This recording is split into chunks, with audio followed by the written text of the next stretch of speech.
Night curfews and lockdowns. All of these words bring back memories of how COVID-19 had consumed our lives exactly a year ago. There's a sense of deja vu as Delhi and other places like Chandigarh announce night curfews and Maharashtra undergoes a weekend lockdown. All this to curb the rise in cases of COVID-19. But do lockdowns really work? Do they really help in breaking the chain of transmission, or are they just a band-aid solution? So when do lockdowns not work?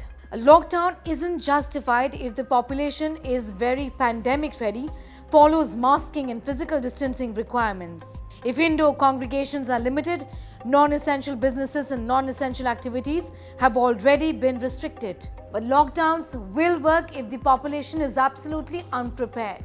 If the population is not compliant with less stringent non-pharmaceutical interventions, lockdowns would work. Like a lockdown did help the government last year in preparing for the pandemic. In a normal situation, like most of the country isn't right now, where businesses are open and congregations, religious congregations, election campaigns, everything else is allowed, then right now a lockdown will help in curbing the spread of the infection. So should there be a complete or a partial lockdown? Experts say that a complete lockdown is not sustainable.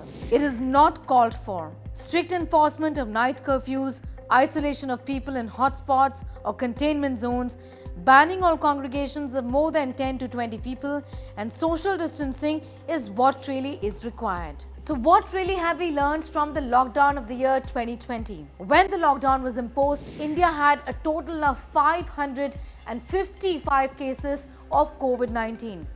Back then, we didn't know what we were up against. We didn't know to what extent this disease, this infection could wreak havoc. The time that the government of India used when a lockdown was in place was to prepare ourselves for what was lying ahead before us. The situation is very different now. A year later, we have 2 vaccines and the advantage of having an enviable capacity to manufacture vaccines.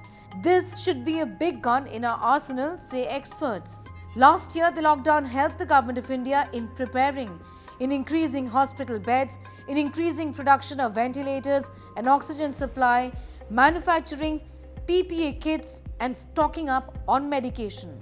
Well, after lifting of the lockdown last year, or gradual easing out that we've been seeing over the last few months, what really happened was a spike in cases.